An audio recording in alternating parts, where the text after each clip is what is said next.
эже мен Сүймөнкул, мына өзүмдүн паспортум, мына үйдүн документи, мен сизди алдабайм, сиз мага ткан берип туруң. Канча машинкадан баштадыңыз? Жип экенин түшүнбөйм, ийне эмне экенин түшүнбөйм, аны кантип тегет экенин түшүнбөйм, бирок мен кылам деп атам да. Cool Bros деген аты дагы бул силердин бир туугандарыңар менен байланыштуу да? Мен жалгыз болгондо мен мындай ийгиликке жетмек эмесмин. Сизди мындай камырды журугандай эле журуган турбайбы? Үйдө бут кийим жок, акча да жок.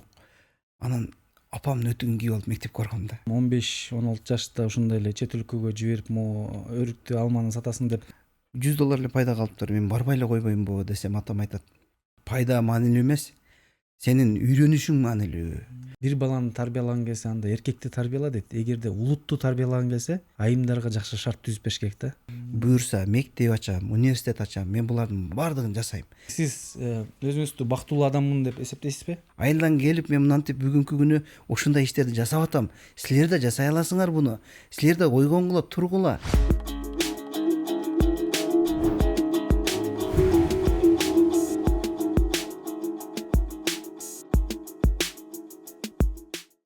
Арубаңыздар, улуу элдин урпактары, урматтуу замандаштар, назарыңыздарда Жаратман подкасты.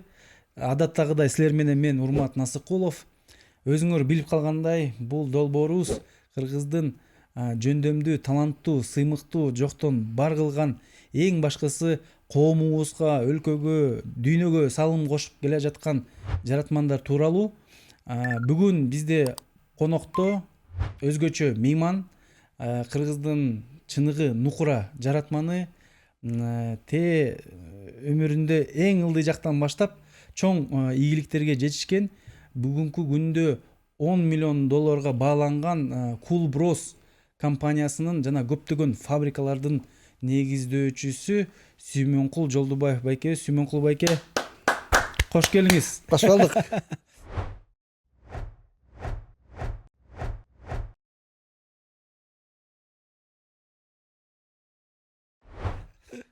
Сүймөнкул байке, бүгүн сиз менен ишкердик тууралуу, сиз өтүп көргөн мындай жол тууралуу, негизи эле бул жашоодогу көз карашыңыз, үй бүлөдөгү мамилеңиз,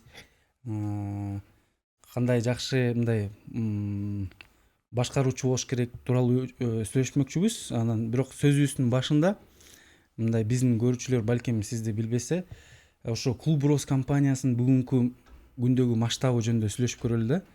Бүгүнкү күндө сиздин канча фабрикаңыз бар, кайсы жерде жайгашкан, канча жумушчулар бар силерде? Бүгүнкү күнү Cool Bros'то 4 фабрика бар. 4 фабрикада 1500 кишиден 1800 кишиге чейин эмгектенишет. Фабрикалар Чүй областында, Ош областында, Баткен областында жайгашкан. Ошол жактарда бүгүнкү күнү иш алып баратабыз. Абдан жакшы. Силер тигүүчү бизнес болгондон кийин фабрикаңар кандай буюмдарды тигет? Анан кайсы жерге сатасыңар? Тигүү тармагында биз 15 жылдан бери иштейбиз. 15 жылдын ичинде биз көбүнчө эле жаш балдардын кийим кечегин тиктик. Бирок акыркы учурларда аял кишилердин кийимин да кошуп баштадык. Көбүнчө эле биз үй кийимдерин көбүрөөк тигебиз. Бир күндө 80 000 изделияга чейин кийим тигебиз. Жылдык 20 миллиондун тегерегинде бир товар тигебиз. Биз 90%дан көбүн Россияга сатабыз, Европага да сатчубуз. Азыр бир аз солгундап калды. Ушундай. 4 фабрика дедиңиз, 4 ири фабрика. Кайсы жерде жайгашкан фабрикаларыңыз? Чоң фабрикалардан Баткенде бар, Кызыл Кыя шаарында. Андан кийин бул Ак жол деген айылда бар, Чүйдө, Сокулук районунда. Нижнечийский бар, дагы Жаңыпакта, ушундай жерлерде бар. Талас жергесинде да ачып атат деп уктум, Таласта ачылып аткан, бирок алар өздөрү тараптан куруп берүү милдеттенмесин алгандыгы үчүн алар бир аз кечиктирип атышат. Азырынча даяр боло элек. Дагы бир партнерлор менен Араван районунда бар. Араван районунда бар. Анан Дагы негизи кичинекей сектор немелер да бар. Бир 50-60 ишканалардан да 3-4 алар жандап жүрөт да. Жаңы чоң фабрикаларда. Мен билишимче Сүймөнкул байке, сиз азыр 1800 жумуш орунда отпайсызбы? Ооба. Бирок мунун баары баштаганда бир 4 эле тигүүчү машинкадан баштагансыз да. Ооба. Ал жөнүндө сөзсүз түрдө айтып берет болушуңуз керек. Бирок азыркы биздин сөзүбүздүн башында эмне болду? Uykum kalmaya kalmışsın. Азыр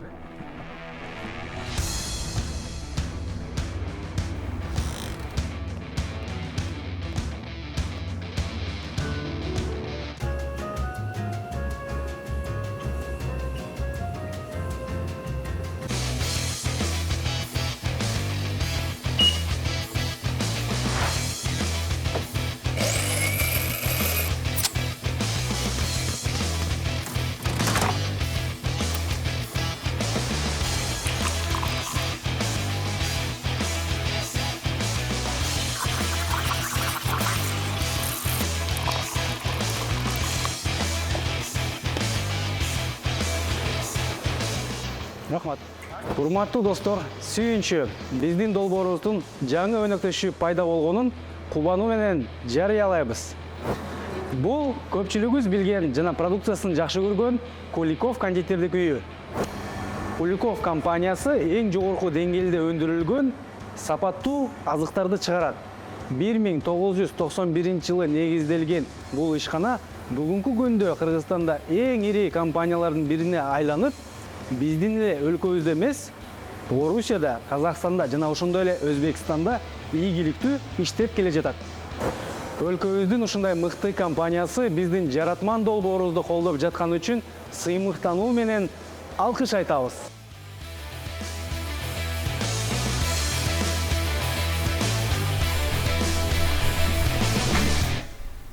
Рахмат. эчтеке эмес. Эми уланталы. Мен коноктордон, меймандардан дайыма алардын үй бүлөсү тууралуу, кайсы жерде төрөлгөн, ата-энеси кандай адам деп сурайм да. Анткени ушу кичинекей кездеги болгон тарбия, кичинекей кайсы жерде төрөлгөнү бул келечекте сөзсүз түрдө өзүнүн бир таасирин тийгизет экен да. Анан сиз да айтып берсеңиз, кайсы жердин кулуну болосуз, ата-энеңиз тууралуу, үй бүлөңүз тууралуу. Мен Нокаттын Акбулак деген айылынан болом. Ошол жакта төрөлгөм. Төрөлгөндөн баштап айтсам, мен төрөлгөндө мага ат коюшпай бир жумада жүрүптүр да. Анан ошол жерде Сүймөнкул Чокморовдун киносу биринчи чыгыптыр. Анан атам кинону көрүп бүткөндөн кийин эле анан мен атым Сүймөнкул деп койгон экен. Мен мугалимдин үй бүлөсүндө төрөлгөм. Ата-энем орус тилинен мугалим болуп иштешкен. Үйдө 7 бир тууганбыз. Мен экинчисимин. Ошол Акбулакта окудум, ошол айылда. Ата-энем мектепте мугалим болчу. Ошолор менен чогуу мектепке чогуу барчубуз. Жолдо кетип атканда, келатканда ата-энем менен чогуу барып, чогуу келип жүргөнбүз да. Ошол мектепте окуп жүрүп, мектептеги күндөрдөн мен ошол айылдан бүткөн бир эле мен болдум. Калган бир туугандарым башка айылдан окушту. Бирок мен мектепте жакшы окуганга аракет кылчумун да. Себеби ата-энем мугалим болчу да. Анан ошолорду уят кылбайын деп эле окуйт элем да. Анан негизи мен окуй турган болсом жакшы эле окуп койчумун. Бирок мындай көңүл келе берчү эмес да. Үйдө тапшырма аткарчу эмесмин. Сабакка келип эле, сабак тапшырманы сурай турган учурга келгенде эле тез эле карап туруп билип койчумун да. Кайсы тапшырмалар экен, ким кантип жооп бериш керек экен. Анан ошол жерден эле неметип эле туруп эле жооп берип, ушинтип окучумун да. Айылдагы күндөр ушундай, мектептеги күндөр. Мектепте ата-энем бизге жакшы тарбия берген. Мен бир нерселерди эстейм. Бизге атам кичинекейибизде көп жомок айтып берчү. орус каармандарынын жомогун көп айтып берчү да. Руслан и Людмила деп ушинтип баягы бүт баягы окуяларды көп айтып берчү. Мектепте ата энем өзү мугалим болгондуктан окуучуларга жанакы диафильмди коюп берчү экен да.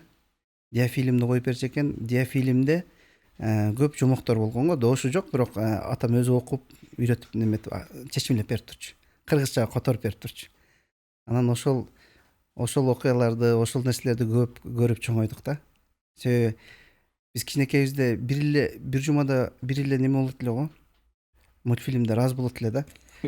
Анан алда кыска эле болуп калат эле, тойбой калат элек да. Анан ошондон улам биз тойбой калганыбызды көрүп анан атам жана кечиндеси светти өчүрүп туруп андан кийин светной немени алып келип бурап коюп берчү. Аябай кызык болчу. Анан кошуналардын балдары да келип көрөт эле. Көрүп неметип анан азыр ойлоп көрсөм, бизге бир өзгөчөлүк эле мамиле болгон экен. Ошол баягы аң сезимди өстүрүү жагында, тарбия жагында, эмгектенүү жагында биз чоң мотивация берген экен да, ошол учурда тарбия берген экен. Бала кезде эмне кандай кыялдарыңыз бар эле? Бала кезде мен кичинекеймен эле эл башкарам деп мындай ниеттенчүмүн. Мен кичинекейимде бир элести билем да. Мен центрдеги магазиндин жанына барсам, ошол учурдагы Раис деген аталган киши бар, айыл өкмөттө Раис деп койчу го. Ошол киши Виллиске түшүп кетип атыптыр да. Анан көрдүп карап турсам, баардык эле адамдар ошол кишини оромоттойт да. Анан баягыны көрүп, бул кийим дегенде бул Раис деп айтышкан да, бул айыл өкмөттү башкарган киши. Ал учурда Раистер аябай мындай авторитеттүү болчу да. Анан ошол кишини көрүп туруп анан мен да ушундай эл башкарам деген ниет кылгам да. Анан ушинтип эле койгом.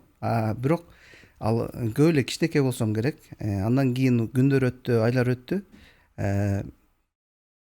Ушул мектепте окуп жүргөн учурда баягы ким келечекте эмне болот, ким болот деген суроолор көп берилип баштады. Ошол учурда мен 6-класска окуп аткан учурум эле. Анан атаман келип мен сурап атам да, ата мен ким болом депчи. Мен ким болом десем, атам айтат, сен бизнесмен болосуң депчи. Анан кийин мен айттым, бизнесмен деген эмне деген бул деп анан сурап атам да. Сурасам, сен келечекте бизнесмен болосуң, сен чоң иштерди кыласың, башка өлкөлөрдө жашайсың. Сен бул иниң бир мамлекетте жашайт, бул иниң бир мамлекетте жашайт, бири-бириңерге конокко келип турасыңар деп ошондой картина түзүп берип атат да атамчы. Анан карап биз элестете алчу эмеспиз да, анда кандай болот депчи. Биз кантип ар кимибиз ар кайсы мамлекетте жашайбызбы десек, ар кайсы мамлекетте жашайсыңар дейт. Анан карап ошентип мектепке келип анан айткам эжекегечи, эжеке мен келечекте бизнесмен болом десем, ал эмне деген деп эжеке түшүнбөйт да. Анан эми туура эле кабыл алыш керек буну. Негизи кыргыздар сооданы кече 90-жылдан бери эле баштады да. Ошондон кийинки пайда болгон сөздөр болчу да булар. Анан ошентип атам мени бизнесмен болосуң деп башынан ушундай мотивация берип койгон. Негизи мен бирок атам башта мен үйдө жакшы иштейт элем да. Кара жумушту жакшы кылчумун. Жер теп, огородто караганда жакшы кылчумун. Анан мен атам айтып койчу, сен багбан болосуң депчи. Анан ата коюңчу, мен эмнеге багбан болом десем, сен кетменди жакшы урасың дейт эле. Анан тамашалашып ушинтип неметет эле, көрсө мени алдап иштетиш керек экен да тамдагычы. Сен жакшы иш кыласың деп мотивация берип, мен айтат, мен кетмен урганда атам ой жер титирип кетти сен урганда деп ушинтип Ош бетер катыраак мен кайра күчөп кетем да. Ушинтип мотивация берчү экен да. Негизи бериш керек экен, көрсө балага, бүгүн деле мен деле берип атпайм балдарыма. Ошондой депчи, давай сен деп баягы мактап койсуң, анан алда күчөп кетет да. Көрсө адамдын самооценкасы бийик болгондо гана ийгиликтер жаралат экен да. Самооценкасы ылдый болгондо көп нерселер жаралбайт экен. Ошон үчүн өзүнө берген бааны ар дайым бийик кармап жүрүш керек экен. Ошону түшүнүп калдык да. Атаңыз кыйын экен сизди ошол кичинекей кезиңизде эле сен ушундай бизнесмен болосуң, ушундай чет өлкөлөрдү кыдырасың деген мындай көрөгөч адам экен да. Көрүп койгон турбайбы келечекте? Ушундай болгон экен. Эми атам негизи атам өзү аябай билимдүү киши. Апам да билимдүү киши. Көп китептерди окушуп, ушинтип кичинебизден ушул бизде чоң китепканабыз болчу. Ошол китепканаларды көрүп алып мен таң кала берчү элем. Ушуну окугасызбы десем, мен окугам дейт. Мунучу десем, мунду окугам дейт. Мен чарчайм да. Мен өзү негизи көп китеп окуп көнгөн эмесмин да. Китеп окусам эле уйкум келе берет да. Анан атам ошол учурда атам көп неме билими көп болгон экен. Ошол эле учурларда бул алдыңкы убакыттарды көрүп турган экен да. Менин байкашымда. Жети бир тууганбыз деп айтып калдыңыз. Ооба. Үй бүлөңүз аябай чоң турбайбы? Ооба. Ортоңордо мамиле кандай эле? Ортодогу мамиле аябай жакшы болчу. Азыр да жакшы. Себеби биз кичинебизде бир бөлмөдө жатканбыз, бардыгыбыз. Бир бөлмөдө жатканбыз. Бир бөлмөдө жаткандын дагы өзүнчө бир мындай жакындыгы болот экен. Бүгүнкү күнү дагы эле ошол тарбия бүгүнкү күнү деле жакшы жыйынтыгын берет да. Мен мындай кээде ыраазы болом да. Кээде ыраазы болом бир туугандарыма. Себеби булардын баягы бири-бирине болгон урмат-сыйы жакшы болгондо адам күчтүү болот экен. Себеби мен көбүнчө эле мындай бир нерсени байкайм. Мен жалгыз болгондо мен мындай ийгиликке жетмек эмесмин. Мен бир туугандардын бардыгы менин аркамда, бүгүн да аркамда тургандыгы үчүн мен көп жерде эркин сүйлөйм, ишеничтүү сүйлөйм. Ушундай нерселер пайда болот экен да. Ошон үчүн бир туугандарды ынтымакка алып келип, аларды баягы бир табактан тамак жедиртип, аларды бири-бирине болгон мээримдүүлүктү кичинесинен сиңириш керек экен. Бүгүнкү күнү мен дагы ошондойго аракет кылып жүрөм да.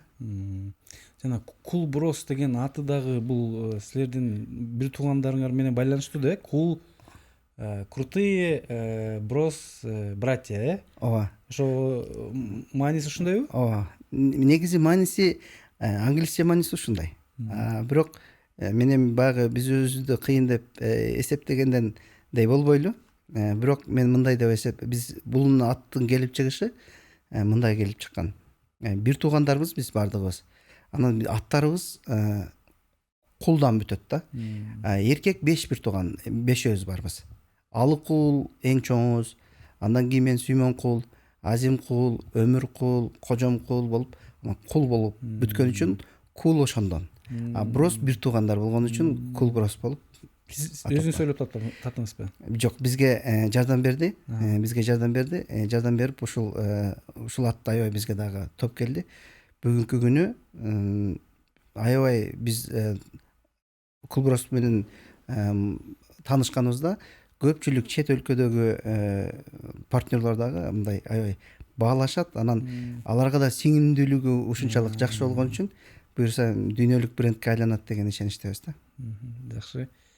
Мектепти 11-класска чейин окуп, андан кийин жогорку окуу жайына тапшырдыңызбы же болбосо башкача кеттиңизби? Мен мектепти 9-класста окуп бүткөндөн кийин мен атам Бишкекке алып келди мени.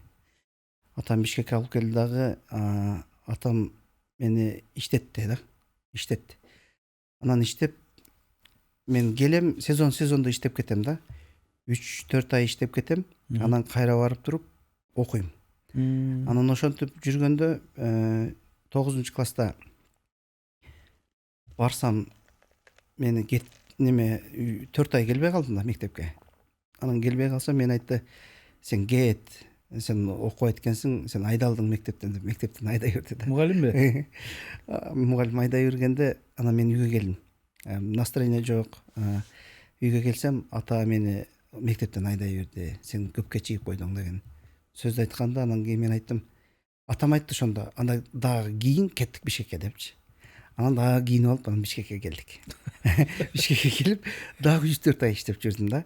Анан Эмне иштедиңиз? Базарда иштедим. Базарда иштедим. Базарда азыркы күнү мындай элестетиш үчүн базарда коробкалар бар го, бошоп калган коробкалар. Ошолорду жыйнайм да. Ошолорду жыйнайм дагы, анан бир жерге алып келип, анан сатам. Бирок меники коробкалардан дагы көбүнчө ящиктер болду да. бошоп калган ящиктерди жыйнайм, бир жерге чогултам, размерлерин, стандарттарын чогултуп неметип даярдап туруп, анан кийин кимге ящик керек болгон болсо ошого сатам. Ошентип сатуудан кийин сезон мен ушундай иштейм. 5 сомдон жыйнайм ящикти, алып келип 10 сомдон сатам. Ошентип базардан базар бүтүп калган кезге ящиктерди жыйнап, тачкага салып алып, тартып келип, жыйнап ошентип сатчумун да. Бизнесте биринчи кадамдар ошол болгон турбайбы, Ооба, бизнесте ушундай болуп калды. Көпчүлүк убактым ошол Ош базарда өттү. Көпчүлүк убактым Ош базарда. Канчанчы жылдар эле? 97-жылдар эле. 97-жылдар. Анда сиз канчадасыз? Мен 16 жаштамын. Бирок мен 96-жылы келгем. 96-жылы келгенде мени атам 1,5 тонна алманы берип, Алматыга жөнөткөн да. Алматыга барып алма сатып кел депчи. Мен 15 жаштагы балам. Анан автобуска жүктөп, мени салып, анан бир эжилер бар эле. Ошо эжилерге айтып койдум, мен балама көз бала жүргүлө депчи. Анан мен бардым, барып алманы түшүрдүм. Тиги эжилер 2 күндө эле сатып бүтүп коюшту. А мен бир 7 күндөй жок болуп калдым да. 7 күндөй жүрүп калдым. Анан жүрүп Алматыда алма сатып жүрөм, күн суук аябай. Ошентип алманы сатып бүттүм. Алманы сатып бүтүп, телефон да жок учурда. Анан келдим, Бишкекке келсем, атам аябай кыжалат болуп калыптыр. Келдиңби, барсыңбы деп кучактап биринчи келгендечи. Анан келдим, кандай барып келдиң, кандай болду, анан сата алдыңбы, болду деп сурап атат да. Анан ооба саттым, болду, акчаны алып келдим. Акча канеке дейт, акча ичимде. Анан кана дейт да. Анан мен ал учурда мен ошол акчаны жоготуп аламбы деген коркунуч болгон. Ошондуктан мен чөнтөктөн да алдырып койбош үчүн, ал учурда карманчылар аябай көп болчу да. Мен коюнга салчумун да, бияктанчы. Бияктан салып кое берчүмүн. Анан ошентип түйүн болсо ремень менен катып байлап коем. Анан бияктан курсактын ичи жыйык акча. Анан келип тургандан кийин ременди чечип тургандан кийин бошотуп акчаларды түшүрүп берген да. Ошондо атам таң калган мени көрүпчү. Анан көргөн дагы көрсө мен акча санаганды билбейт экендигими ошондо түшүнүптүр атамчы. Анан кел деп тургандан кийин ошол сүрөттөрү менен теңге болчу. Ошол сүрөттөр менен сандары менен порядкалап коюп туруп, биринчи ушунду алып койсуң да. Анан мынтип кармап тургандан кийин муну менен бересиң, буну менен аласың деп турчу. Мынтип туруп анан санаганды үйрөткөн да. Мен биринчи санап атканда терлеп кетчүмүн да, акчаны санап атканда терлей берчүмүн. Ошентип анан үйрөнгөм да. Анан көп акчаны кантип санайсың, анан расчетторду кантип аласың, ушуларды үйрөткөн да. Анан окуп бүткөн, ошол бүткөндөн кийин анан келип турсам атам айтты, дагы барасың депчи. Анан мен айттым да, ата мына $100 эле пайда калыптыр. Анда курс деле 16-17 болчу. $100 эле пайда калыптыр. Мен барбай эле койбоймбу десем, атам айтат, сен пайда маанилүү эмес, сенин үйрөнүшүң маанилүү деп айтты да. Анан мен ушул сөздү аябай катуу эстеп калдым. Анан атам айткан ошол сөз үчүн мен кайра дагы 4 тонна алманы жүктөп алып дагы кеткем да. 9-класстамын. Мен бүгүн элестете албайм, өзүм балам антип кое беремби, кое бербеймби. Анан мен кече жакында эле атаман сурадым да, ата сиз кандай атасыз депчи. Кантип жибердиңиз депчи. Кантип жибердиңиз депчи, кантип ичиңиз чыдады ушунда депчи. Бүгүн мен жөнөтө албайм депчи.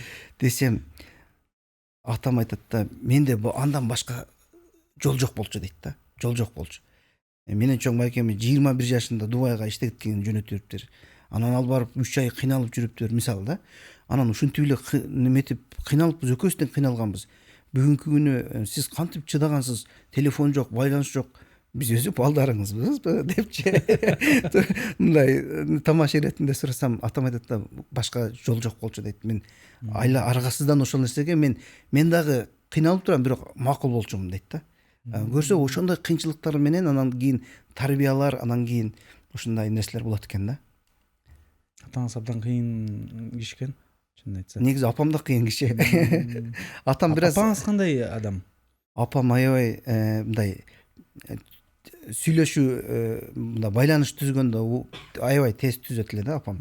Апам негизи баягы жаш балдардын мугалими болгон үчүн аябай мындай кызыктырып сүйлөп, анан тамаша менен сүйлөп ушундай неметчи. Мендеги негизи ошол сүйлөө жагым апам тарткан. Негизи апам кыйын окшойт. Атам эле кыйын десемчи. Апам да кыйын, апамдын тарбиясын мен көп көрдүм. Себеби мен 6 класстан кийинки тарбияны атаман көрүп калдым сыртта. Көпчүлүк учурда ага чейин апаман көп мага көп нерселерди үйрөткөн да. Көп ичмен баягы мага дух берген дагы апамдын сөздөрү көп мени көп шыктандырат да.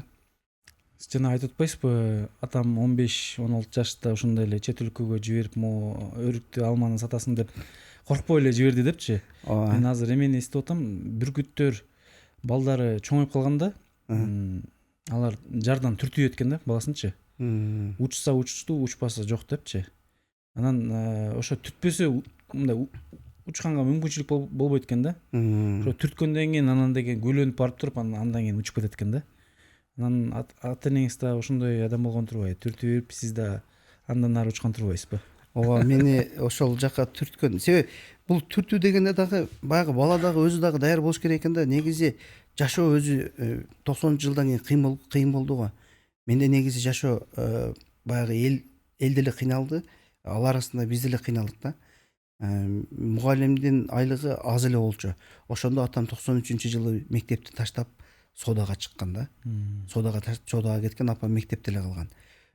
Себеби чындыгында буудай жок, нан жок учурлар көп болгон да. Анан кийим кечек деле жетишсиз болчу. Анан ошол баягы жетишсиздик, жокчулук адамды аябай мындай энергичный кылып коет экен да. Мындай любой нерсеге даяр турасың да. Анан кандай оорчулук болсо, кандай мен үчүн ал жүк деле болгон жок да негизичи. Бирок бүгүнкү күнү карап туруп оор экен деп айтып атам, бирок ал учурда мен үчүн мен бардык нерсеге даяр болчумун да. Анан ошондой нерселер болот экен кишиде. Андан кийин мен мисалы үчүн немеде жүрөм. Мисалы үчүн бир окуяны эстеп алып эметем. Ал кыйынчылык бардыгында эле болгон. Элдер кийим жок, орус базардан кийим алып кийип калган да. Орус базар деген сөз бул бай орустардын эски кийимдерин алып кийип калышкан. Эми айыл жеринде ушундай болгон да. Каблуктар менен бут кийимдерди кийип ушундай болуп калган да, орустардын кийимдери. Анан ошол учурда бир күн мен билем бут кийим жок да. Атам Бишкекте. Менин үйдө бут кийим жок, акча да жок. Анан апамдын өтүгүн кийип алып мектепке баргам да. 7 класс болчумун да. Анан эми сабакта мен билем да, баягы кол көтөрүп койсоң, кол көтөрбөсөң ага да кызык да. Кол көтөрбөсөң сенен сурайт, кол көтөрсөң дагы сабак кызык болуш үчүн сенен сурап коет окшойт да. Баягы жерде эми кол көтөрбөсөм дагы сурап калбасын деп кол көтөрүп койсом сурайт да. Андан кийин доскага чык дейт да. Баягы женский бут кийимди кийип алып доскага чыкчак кайын да. Анан эми уялган жоксуң? Уялып атам да. Ошо уялгандан ошондой болуп атат да. Анан кыздардын жанында уялып атам да. Баягы ал өтүк жанкы бурка деген өтүк бар эле го. Алдында замок бар, сары. Ошондой неме өтүк да. Анан кийин үстүнөн шым түшүрүп алгам, байкалбасын депчи. Бирок баары эле байкалып калат да, кичине кабылы бар да. Анан ошондой жашоолор, ошондой жокчулук адамды бышырат экен да. Адам ошол жактан мотивацияны, баягы бүтпөгөн энергияны ошол жактан алат экен да. Мен ошол жактан ошондой нерселер, окуялар бүгүнкү күн дагы эле кээде мени баягы кое бербейт, баягы тургузат да кээ бир нерселерчи. Жакшы. Ушол 15-16 жашта сиз базарда иштеп жүргөндө, мисалы шаарга келип иштедиңиз да.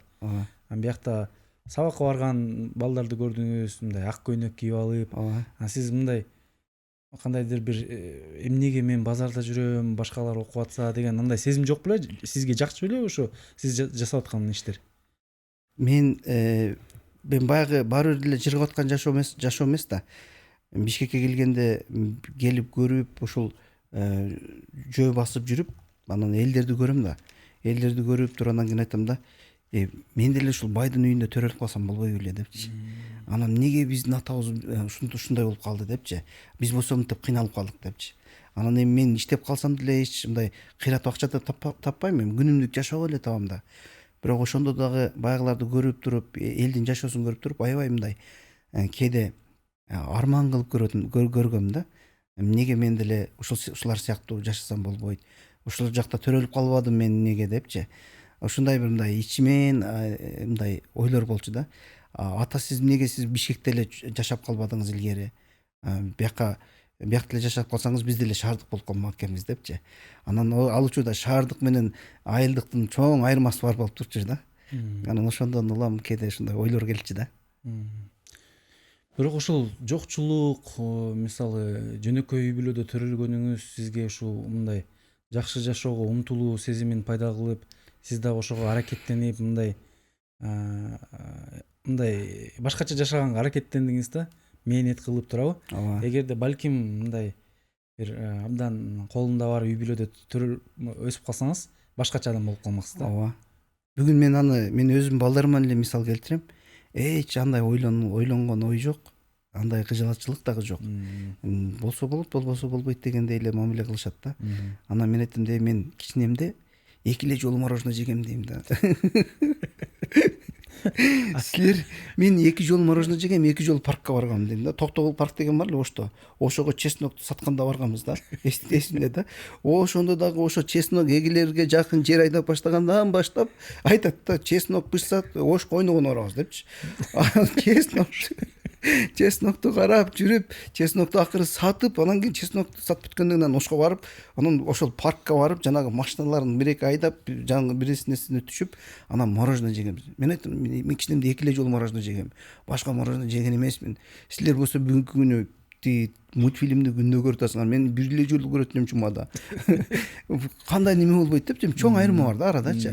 Анан баягы баары бир ошону унутпайт экенсиң да. Сендеги ошондой жашоо болгон да. Аны кантип унутасың? Анан ошол жактан мындай умтулуу, аракеттенүү ошол жактан калыптанат экен да. Адамдын жоктон келет экен. Жана трудные времена рождают сильных людей деген бар го. Ушул туура сөз. Кыйынчылык, оорчулук болсо адамдар бышырып мындай ошондон мындайча айтканда жанагы темирди жасаганда деле балка менен каккылай берет го, каккылап ошону катыртып сууга салып, кайра отко салып, ошондо адам чыңалып, бышып мындай турмуштун оорчулуктарына туруктуу болот экен да. Ооба, туура айтасыз. Ушул маселени мен бүгүнкү күнү дагы эле тегерек четтен деле көрүп жүрөм да. Ошондой кишилер чындыгында кыйын кишилер. Мен бүгүнкү күнү алардын баягы басып өткөн жолун карап туруп, кээ бир адамдар ага чыдабашы да мүмкүн. Бирок ар бир адамга Кудай чыдай турган гана сыноо берет экен. Ким көтөрө ала турган гана сыноо берет экен. Көтөрө албайчуну бербейт экен да. Сиз мен билишимче мигрант да болуп жүрдүңүз, Ооба. Ошол тууралуу жөнүндө айтып берсеңиз. Анткени биздин подкасттын көрүүчүлөрдүн бир бөлүгү ушу мигранттар түсөт да. Көпчүлүгү жазат, биз Америкада жүрөбүз, Россияда жүрөбүз, тияктан салам, бияктан салам депчи. Баса мен да айта кетейин, эгерде чет өлкөдө биздин жаратманды көрүп жаткан болсоңор, силерге өзгөчө ысык салам. Ушу Кыргызстаныбызды унутпай, ушинтип көрүп, бияка келип, жакшы комментарийлерди жазып атасыңар. Бул абдан жүрөктү жылытарлык нерсе. Силерге өзгөчө ысык салам, каналыбызга катылыңыздар. Мен паспортты алдым. Паспортты алдым дагы, анан кийин 99-жылы Бишкекке келдим. Келип зубтехник кесибин тандадым дагы, ошого окуйм деп атам да. Мен үчүн ал кесип деле кызык эмес. Мен үчүн студент болуш кызык. Элдер студент болгондор бактылуу болуп жүргөндөй да. Баягы башка жаштар чогуу сүйлөшүп, ушинтип жүргүм келип атат менчи. Анан ошентип медучилищеге тапшырдым. Тапшырып анан документтеримди тапшырып коюп, экзаменге келип, экзаменде отурсам, аябай бактылуумун. Экзаменди тапшырам деп отурсам, Жолдубаев дейт. Анан эмне десем, сенин экзамениң кеч өтүп кетти, сен бул азыр башка группага кирип алыпсың, сен чык деп чыгарырды. Көрсө мен А группа эмес, Б группага келип алыптым да. Меники А группа болчу экен. Мен толкунданып турам, билбейм да, шаарды деле жакшы түшүнбөйм. Орусча да жакшы билбейм. Анан ошондон улам мен окууга өтпөй калдым. Анан келдим дагы, анан атама ыйлап атам да. Ата, мени сиз ушул атам шаарда турчу. Анан ата, сиз мени ушул жол көрсөтүп койбодуңуз, айтып, кичине мындай жетелеп койбойсузбу? Мен окуйм деп атам го десем, атам ыйлап айтып атам, атам айтат да, Сүймөнкул окуш үчүн сөзсүз эле ошол университетке барып ошол зданиянын ичине окуш керек беле, сен мына жаңы чыккан гезит журналдарды окуй бер да, ошол деле билим да дейт да. Десе ага бетер жиним келет да. Анан ыйлап бир күн кечке эле анан кийин түшүндүм, менин тагдырымда студент болуш жок экен, мен иштейм деген чечимди кабыл алдым да, анан кийин уже тарсылдатып анан иштеп баштадым. Мен иштеп баштаганда мен ар кайсы нерселерди сатып баштагам негизи. Мына жер жемиштерде, мөмө жемиштерде мындай жакшы тажрыйбам бар болчу да, мындай көрүп билип калган элем. Анан ошол нерселерди алып сатып баштадым. Оштон ташыйм, анан ташып келтирип дагы бул жактан Россияга алып барам. Ошентип ар кандай иштерди жасайм. Россияга барган учурлардын бирөөлөрүнөн эсимде болгонун айтайын. Россияга бир жолу өрүк жүктөдүм да.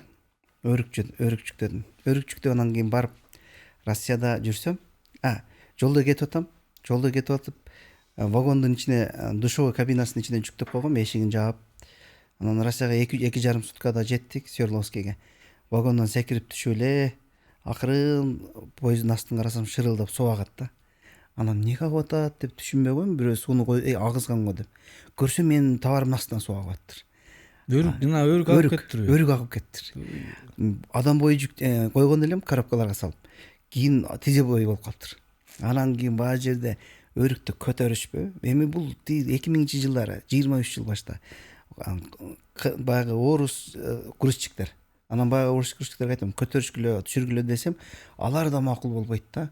Анан ошо өзүм түшүрөм, көтөрсөм эле агып түшүп калат. Эзилип калганбы? Кийим суу баягы долуп калган. Анан кийин вокзалдын баардыгын кара денек кылып таштадым да, сары өрүк кара денек кылып койдум. Анан ошол өрүктөн 2 килограмм саттым да. Анан канча алып бардыңыз эле? 600 килограмм алып баргам. Анан 2 килограмм саттым, анан ошол жакта залогдо калып калдым. Анан тиги вагондон жол киресин берген эмесмин. Анан акчам да жок. Анан ошол жерден анан кийин бирөөлөрдү таптым, анан бирөөлөргө жатканга солор менен сүйлөшүп, анан ошолор төлөп турабыз, бирок сен мага жардам берип тур. Анан кийин байгыларга жардамдашып, ошол жакта калып калдым. Анан калып калып ошол жакта жүрүп, анан кийин эптеп бияктан акча салышкан. Бир тууганым акча салып, анан кийин келгем да. Жол киреге акчаңыз жол киреге жок. Ошол жактан курсак тойгондо сүйүнөбүз. Курсак тоюп эптеп эле күн өтсө болду. Бирок мен андай нерседен түшүнчүмүн, бул окуяда болбоду, кийинкиде болот депчи. Анан кийинкиде болсо бир машина КамАЗга, фурага пияз жүктөп келдим, жаңы пиязды. Алып келип Бишкекке алып келип сатайын десем, жакшы эле кетпейт. Анан кийин кайра Россияга айдайбыз. Россияда жакшы акча экен да, анан вагондорго жүктөп 2 вагонго бөлүп салып койдук пиязды. Салып коюп кечинде жүктөп койгонбуз. Саарлап элдер кирип атат, отурабыз. Поезд ордунан жылды. Бир убакта карасам, жаш балдар эле ыйлайт да. Эмнеге ыйлайт десем, жана жаңы пияз бар го, көздү ачыштырат экен да. Баардыгынын эле көздөрүнөн жаш агат дешет. Жана вагондо отургандардын вагондо отургандардын ал учурда жаман немеле орустар көп болчу ал учурда. Тейип мешокто чыгарып коет деген. Анан баягылардын алдынан извините деп алып, анан дагы башка жерге апарып, бош жерге апарып коеюн десең, бош жерде жок да. Эптеп шунтуп атып, мешокторду жылдырып атып, Россияга араң жеттик да. Жеткиче местам да жок. Ал учурда мест алышта эле эмнеге болбойт экен билбейм, албайт элек да. Өзүбүз шонтип качып эле шунтуп барчубуз. Ошентип анан аяктан алып барып, пиязды алып барып, ал жактан кайтканда банан алып келебиз, сахар алып келип, кумшекер алып келебиз. Алып келип анан кийин бул жака алып келип түшүргөндө Шопоковдон түшүрүп калчубуз да. Шопоков шаарча бар го. Ошол жерде 10-15 секунд неме машина токтойт да. Тиги көп токтобойт эле. Ошол токтогон учурда тас түшүрүп калабыз. Бияка келсең НДС төлөйсүң, анан кийин пайда калбай калат да. Ошентип иштеп, ошондой күндөр өткөн. Россияга мен көп бардым. Россияга бир учурда укропду алып бардык да. Укроп бар го, кадимки биздин биякта дунгандардан алабыз. Коробканын ичине бир катар муз, бир катар укроп салып, анан ушинтип анан Россияга барып укроп сатабыз да. Ошондой аябай тез бузулуп кетчү нерселер менен алек болуп, ошондой жашоолор өткөн да. Билбейсиң да, эртеңдин эмне болот экенин билбейсиң да. Бардыгы табыкел Кудайга. Болду. Болсо болот, болбосо болбойт. Ошондой болуп туруп, көп нерсе саттык да. Соода саттыкта канча жыл жүрдүңүз? Соода саттыкта мен 2008-ге чейин соода саттыкта жүрдүм. Ага чейин ошол ар кайсы немелерди саттым. 2003-кө чейин ошондой жанагындай тез бузулуп кетчү нерселерди саттым. 2003-төн кийин канцелярский товар саттым. Канцелярский товарды Дубайдан ташып алып келем, бияктап келип сатам, Алматыда сатам. Ошентип 2008-ге чейин ошол канцелярский товар саттым. 2008-ден анан кийин Алматыда иштеп калдыңызбы? Алматыда 4 жыл иштедим. Эмне саттыңыз ал жерде? Канцелярский товарларды? Канцелярский товар, Ручкабы? ручка, маркер, ушул сыяктуу бүт офиске керектелчү, мектепке керектелчү нерсени индийский производствосун мен Дубайдан сатып алып келчү элем. Дубайдан сатып алып келип, анан бияктан сатабыз да. Андагы окуясы кызык. Дубайдан бир тууганым иштеген барат. Аны иштеген барганда ал жактан иш сунуштайт. Сен кайра кет Кыргызстанга, биз сага иш беребиз дегенде айтат, силерге иштеп берчү кишини таап берем. Бирок мен бияка келдим, мен биякта иштейм дейт да. Анан анда давай ошол кишини бизге көрсөт дегенде анан мени көрсөтөт. Көрсөтөт, анан кийин мен ошол жерден анан сатып, бул жакта ошол марканы биякта жакшы жайылткам да. Бунун ичинде дагы окуялар көп негизи. Өзү мен негизи англисчени жакшы билбейм да. Негизи айылда мектепте окугам, мындай аз билчүмүн. Кружокторго катышып жүрчүмүн. 2005 жылы, 2004 жылы Дубайда бир туугандарым үчөөбүз отурабыз. 20 жыл башта экен. Отурабыз, отуруп анан $300,000 товар суратабыз. $300,000 товар суратабыз. Баягы жерде мен сүйлөйм, бир тууганым которуп берет, алыкул которуп берет. Бул жакта 3 аксакал индус чалдар отурат, производственниктер экен аларчы. Анан баларга түшүндүрүп атам да, мен ушундай заказдарым бар. Мен силерге ушунча неметем. Бирок товар керек мага. Десем, алар бербейбиз, анан кийин акыр бербейбиз деп коюптур. Анан бербейбиз. Реализацияга, бербейбиз, карызга бербейбиз деп атат дейт. Анан да карап турсам, экөө биякта Азим кол отурат, биякта алып отурат. Анан айттым, силер экөөңөр чыгып тургула дедим. Эшикке чыгып тургула дедим, экөө неге дейт, чыгып тургула. Мен тигилердин көзүнөн көрүп атам да. Мен тигилердин бул сүйлөшө албай атат да. Бул айта албай атат да, мындай жеткире албай атат да. Анан мен баягы жерден анан кийин мен англисче сүйлөп кеттим, анан чыга барганданчы. Булардын жанында сүйлөй албайм да, булар жакшыраак билет да, анан мен катамды таап кое беришет да. Ошон силер чыгып тургула деп анан кийин мен сүйлөп кеттим. Сүйлөп бүтүп анан кийин баягыларды көндүрдүм. Ал учурда эми 20 жыл башта $300,000 деген акча чоң акча болчу да. кантип көндүрдүңүз? Мен айттым, алар менен суранышканда, мени айтканда, сен Алматыга келип иштебейсиңби? Алматыда бизде жакшы перспектива бар, ушундай дегенде, мен алардын сунушуна макул болгом да. Анан эми мен Алматыга барып, ошол заказдарды алып, ошентип заказ бергенден кийин булар аркага таштап неметип атат да. Анан мен айттым да, сен жөнөттүң го мени депчи. Сен жөнөттүң го. А мен бардым, сен айтканын кылып атам. Мен эмне күнөө эмнени издеп атасың сен депчи. Анан кийин сен ишенсең бер. Ишенбесең кылбай эле кой, анда мен да эртеңден баштап барбайм аяка. Деп анан ушинтип сүйлөп берип атам да. Анан ошентип анан неметкенден кийин тигилерди чакырдым. Сүйлөш дедим, десем, сүйлөшүп, эмне деп атат, берет азыр сүйлөшсөң десем, сүйлөштүм, берем дейт да. Берем дегенден кийин баягылар мени карайт, сен кантип сүйлөштүң депчи. Сүйлөштүм да, анан кийин батан бери коркуп отура бересиңерби деп анан кийин баягыларга немени берип койдум да. Себеби атам мага айткан да, сен адам келатканда көзүнөн карап бил депчи. Көзүнөн карап чөнтөгүндө канча сом акчасы бар экен санап кой дейт да. Анан санап койду, анан кийин ошентип атам тамашалашчу да. Анан кийин чындыгында адамдын немесин сүйлөшүүдө баягы сезесиң, билесиң, ошол базардагы кээ бир ушундай бир мындай башка жактан таба алгысыз нерселер бар да. Базар деселе бизден кичине баягы соода саттык менен жүргөн кичине бир аз башкачараак карайбыз. Бирок чындыгында базар чыныгы ошол жердеги коммуникацияны, чыныгы баягы байланыштын немелерин сезип билген адам бири-биринин тамырын тарткан нерселер ошол жерде да. Ошентип мен өмүрүм, ошол университеттерим базар болуп калды. Негизи мындай деп тамашалап коем. Базар жакшы университет. Болгон эле диплом бербейт депчи. бирок дипломдон да баалуу нерселерди берет Ошол Гарвард бербеген нерселерди үйрөтөт го ооба. базар. Ал мен негизи мен ошол жол аркылуу чыкканым чыкпаганда балким башкача болот эле. Ошон үчүн мен бул ал жактагы чыныгы практиканы көрүп үйрөнүп жашоонуга отургузуш бул башкача да. Адамдын колунан акчасын алганды үйрүп билиш керек да. Кээ бир адамдын колуна берсең ала албай, чөнтөгүнө сала албай колунда кармап тура берген адамдар көп да азыр. Бүгүнкү күндө деле. Адамдын колунан акчасын алып, кайра ага дагы бир 2-3 газ сөздөн берип, довольный кылып жөнөтүп бериш дагы оңой эмес да. Ооба. Сиз ушинтип турмуштун эмеси сизди мындай камырды жуугандай эле жууган турбайбы мындай. Анан тиги соода саттыкта жүрүп ошентип 2008-жылы ушундай тигүүчү эмеге келген турбайсызбы, идеяга, бул идея кантип пайда болду?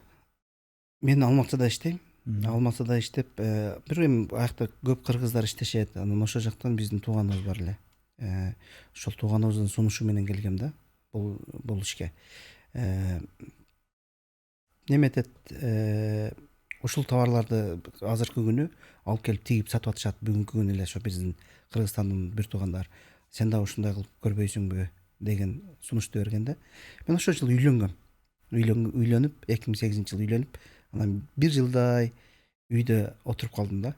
Үйдө отуруп калып анан кийин ошол жерден баягы иш жок отурганда анан ушул сунуш келген. Анан мен ушул сунушту кабыл алып $5,000 мен $5,000 өкүл атабыз кошуп партнер болуп, мен производствону кылам, сиз сатасыз деп анан кийин экөөбүз чогуу анан кийин бизнес баштаганбыз. Канча жашта элеңиз? 23 жаштамын. 25? Ооба, 23 жаштамын. 25 жашта ушундай аракеттерди көргөнбүз да. Анан эми ал производствонун башталышы ушинтип анан башталды. Производствонун ичи ушундай нерсе экенин мен түшүнбөйм. Жип эмне экенин түшүнбөйм, ийне эмне экенин түшүнбөйм, аны кантип тегет экенин түшүнбөйм. Бирок мен кылам деп атам да. Себеби мен бага чейин мен ящикте иштеп жүргөндө мен производствону кылып үйрөнгөнмүн да. Себеби мен бир учурда 35 кишини иштеткенмин 20 жашымда. 20 жашымда жаңы ящиктерди кагып алгам. Базарда мен эски ящиктерди жыйначумун ал учурда. Кийин мен ошол нерседен жаңысын коюп баштадым.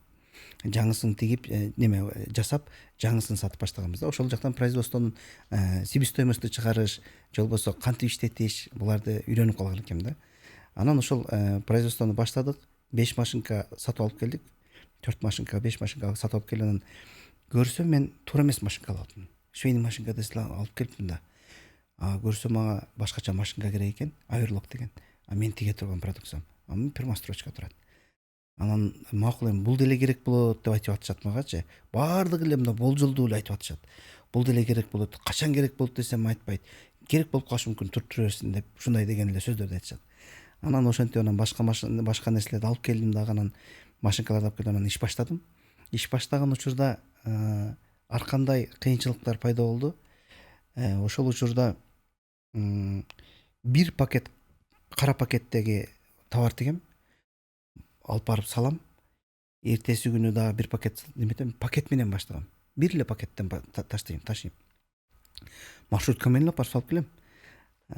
Бүгүн уже фура менен жөнөткөнгө да канаттанбай калмадык. Тиги ошентип анан иштегенде мен ошол жерден көрдүм.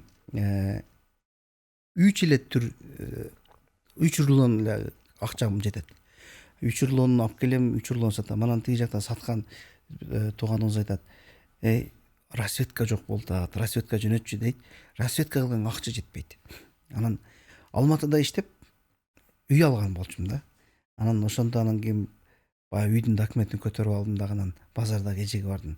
Эже, мен Сүймөнкул, мына өзүмдүн паспортум, мына үйдүн документи. Мен сизди алдабайм. Сиз мага ткан берип туруң, мен сизге утур эсептешип турам. Деп анан эжеден анан кийин $10,000-15,000 товар алгам. Товар алып жана кездеме саткан эмеби? Материал. Кайсы, Мадинаданбы? Жок, Дордойдон болчу. 1 килограмм ткан $11 болчу. Аябай кымбат эле. Ошону алып сатып анан кийин ушинтип иштедим. Эжелер аябай мага ишенич кылып, мени 3 жылдай ошо эжелер камсыздап турду товар менен. Канча машинкадан баштадыңыз? Мен 4 машинкадан баштадым. 4 машинкадан баштадым, анан ошондон кошуп кеткем да. Алар кайсы жерде иштешти? Үйүңүздө же цех ачтыңызбы? Алар мен подвалга ал учурда ушул подвалда эле сектор болот экен. Көбүнчө эле ушул подвалга кирип кетишет экен. Эмнеге подвалга арзан болобу, ушул бул бизнес өзүн жакшылыктабай турган бизнесби мен түшүнбөйм. Подвалдан орун көрсөттү. Башта цех болгон экен ошол жерде. Анан ошо 64 квадрат жерде баштагам. 64 квадрат жерде иштеп баштап, ал жерде биринчи жыл иштегенде $10,000 пайда келтирдик. Биринчи жылда. Бир жылдын Бир жылдын ичинде. Кийинки жылы мен түшүндүм, биз батпай баштадык ал жерде. Ал жерде батпай баштадык. 30 машинкадан ашып кетти. 64 квадратка батпай калат экен. Тыгылып калдык жөн эле. Анан айттык, кеттик, биз көчүшүбүз керек экен. Каяка көчөбүз? Көчүш үчүн эмне кылышыбыз керек? Бүгүнкү күнү ошол учурда деле швея проблема болчу. Келип кеткен кыздар көп болчу да. Анан биз шаардан сырткараак чыгарайлы. Ошол жакта элдерди туруктуураак болуп иштейт да. Анан кийин Кара Жыгачтагы жаңы конушка барып, ошол жерден анан кийин биринчи фабриканы мен курдум. Куруп, жаңы нөлдөн баштап куруп, анан ошол жерде 350 квадрат метр помещениеде 80дей кыз иштеттик. 80дей кыз иштеп аткан учурда ошол жерде дагы иштеп атканда дагы түшүндүм, биз бул тармакта дагы алдыңкы жылдарда көп жыл иштейбиз. Бирок көп жыл иштеш үчүн биз чоңоебуз. Чоңое турган болсок, бизге ошентип ар 2 жылда проблема келбеш керек. Биз ошонун алдын ала алышыбыз керек деп туруп 2013 жылы немеге көчтүк. Аэропорттун ылдый жагында Карла Маркс деген айыл бар. Шаардан 60-70 километр алыста. Ошол жака көчтүк да. Ошол жака көчөбүз деп, ошол жакта башта Илбирс фабриканын эски бир зданиясы калган экен. Ошону сатып алдым дагы, андан кийин ошол жерден иш баштадык. Эми айткым келген нерсе, ошол жака кетип атканда шаардагы көпчүлүк адамдар айтышты да менчи, швея шаарда болуп атса, сен аны кантип айылга барып иш кыласың? Сен туура эмес чечим кылтасың, туура эмес шак кылтасың. Ошол алган $65,000 алган болчумун, ошол алган зданияң калып кетет. Сен туура эмес шак кылтасың дегенде, мен туура эмес ойлонуп атам, силер туура ойлонуп атасыңар. Макул, жакшы кылып анан кеткем да. Кетип, мен ошол жакта 350дей кыз иштеттим. Шаарда ошол учурда деле адам таппай жүрүшкөн. Анда мен 350 кишини ошол жакта иштеттим. Анан 2015-жылы Нижнечуйский деген айыл өкмөттө бир эски клубду алып туруп, ошол жерде 100дей кыз иштеттим. 2015-жылы. 2017-жылы Совхоз Фрунзе деген айыл өкмөттө бир эски зданияны сатып алып туруп, ошол жерде эметип, даяр кылып бүтүрүп, ал жерде 150 кыз иштеттим. Совхоз Фрунзеде. Андан кийин 2017-жылы, 2018-жылы азыркы Кулбростун чоң фабрикасы ошол жерде, аэропорттун жолунда. Ошол жердеги фабриканы 2018-жылы куруп иштеттик. 2020-жылы Баткендеги Кызылкыядагы чоң обувной фабриканы түздөп неметип, ошол жерде 1,5 кишинин орундук ишкана, бүгүнкү күнү 700дей киши иштейт. Баткенде. Ошол ишкананы иштеттик 2020-жылы. Анан ошентип неметип келдик. Суроо мындай да, сиз айтып атпайсызбы, элдин баары тигүүчүлөр шаарда иштейт, бияка куур, тиякта акчаң калып кетет дегенде, мен тескери тиги аймактарга ачып аттым депчи. Ошонун максаты эмнеде болду? Эмнеге сиз Баткенге ачтыңыз, тиги Нижнечуйский мындай шаардан алысыраак жерлерге ачтыңыз да?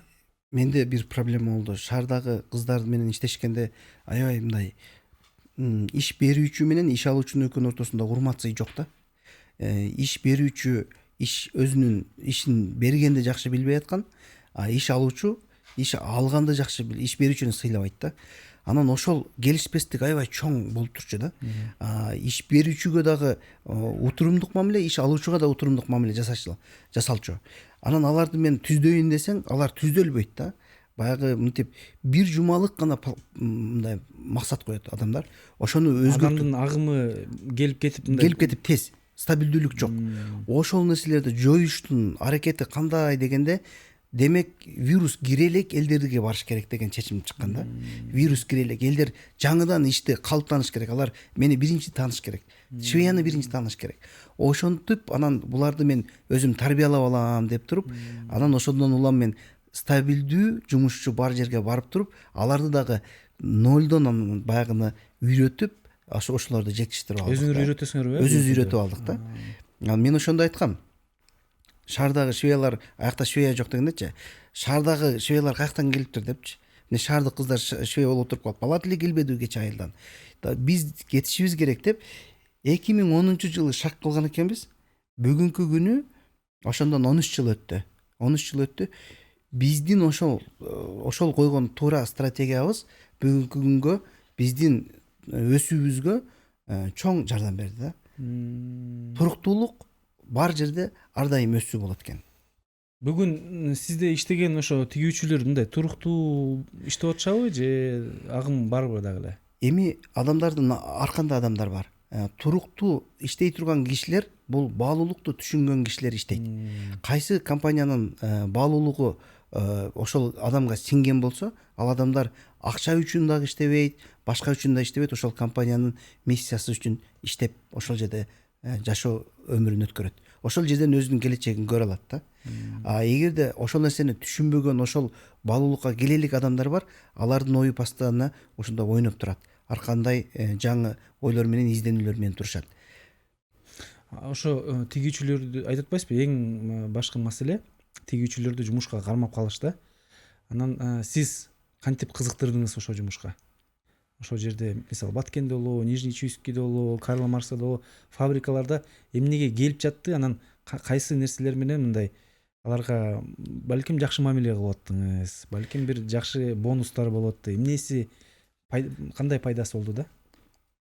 Мен өз негизи биринчи эле жумушту баштаганда карасам адамдар сырттан тамак жешет экен. Анан кийин өзүнчө отуруп алып эле ар кайсы жерде тамак жешет экен. Анан карап туруп бир жерге отурганга ар ким тамак ар кандай экен. Эмне себеп болуп атат десең, эч ким аларга шарт бербейт. Анан мен ошондо биринчи эле баштаганда мен буларга тамак аш маселесин чечтим да. Тамак аш маселесин үйүндө жебей тургандай тамакты ошол жерге даярдап бердик. Үйүндө жебей тургандай тамакты. Өзүнчө ашкана барбы? Ашкана кылып, алар өзүнүн кафеде эс алып отургандай абалды пайда кылдык. Анан ошол адамга жакшы биринчи мамиле түздүк да. Анан алардын туалетин мындай таза, үйүндөгүдөй эмес, үйүндөгүнөн да жакшыраак абалда туалетине жакшы маани бердик да. Көрсө адам үчүн ошондой нерселер эле керек. Адамга жакшы мамиле керек, адамга тазалык керек, адамга ошол жерде мамиле бири менен ошол жердеги жакшы байланыш керек. Ошол байланыштарды биз жакшы түздүк. Ошондон кийин адамдар ошол жерде иштегиси келип, ошол жерге берилип, ошол жерде биз менен бир туугандай болуп, ошентип анан кийин уланып кетти. Бизди ошол кишилер биригип, ошол кишилер бизге дем күч берип, ошол кишилер түздөгөндө бүгүнкү күн болмок эмес. Ошон үчүн мен ал кишилерге ар дайым айтам, көпчүлүгү менен байланыштамын. Айтам, биз чогуу болбосок дагы силердин эмгегиңер чоң бүгүнкү күнгө. Бүгүнкү күндөгү жаңы ачылган ишкана үчүн силердин да салымыңар бар дейм да. Себеби биздин компаниянын миссиясы жашатыш үчүн жашоо. Себеби ар бир адам курсагын тойгозгонго мүмкүнчүлүгү болот экен. Же болбосо үй бүлөсүн бакканга мүмкүнчүлүгү болот экен. Бирок бирөөгө пайдасын тийгизиш ар биринин колунан келе бериш кыйын нерсе да. Ошон үчүн адам жашаса бирөөгө пайдам тийсе деген максат менен жашаш керек да. Ошондо бул жашоодо бир нерсе жасадым деген иш болот. Ошондо бүгүнкү күндө биздин ишкана, иштеген ишканалар, ичиндеги жумушчулар биз ушул жерде иштегендигибиз үчүн башка ишканалар ачылат. Башка бирөөлөргө мүмкүнчүлүк түзүлөт. Биз ушул жерде көтөрсөк, ар кандай жаңы ийгиликтер пайда болот деген үмүттөрү бардыгыныкы ошондой бар деп эсептейм да. Биз ошол нерсени сиңиргенге аракет кылабыз. Сиз өзүңүздүн фабрикаларыңызда жакшы мындай иш маданиятын баштаган турбайсызбы?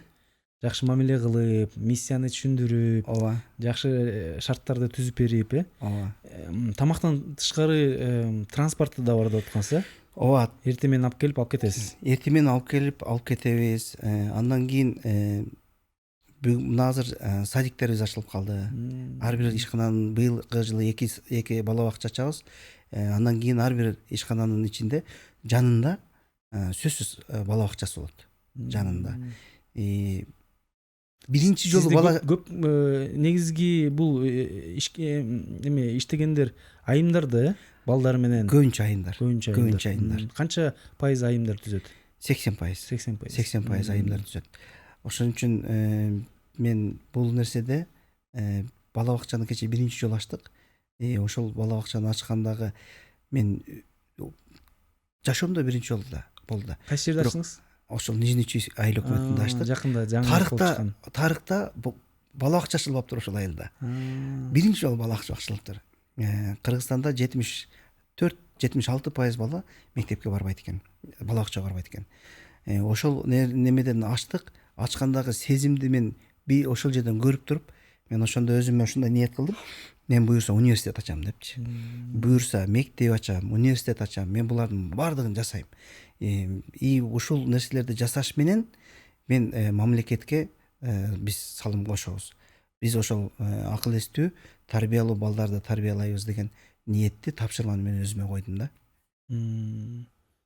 Жакшы, абдан сонун. Жана Ликон үй деле айтпады беле?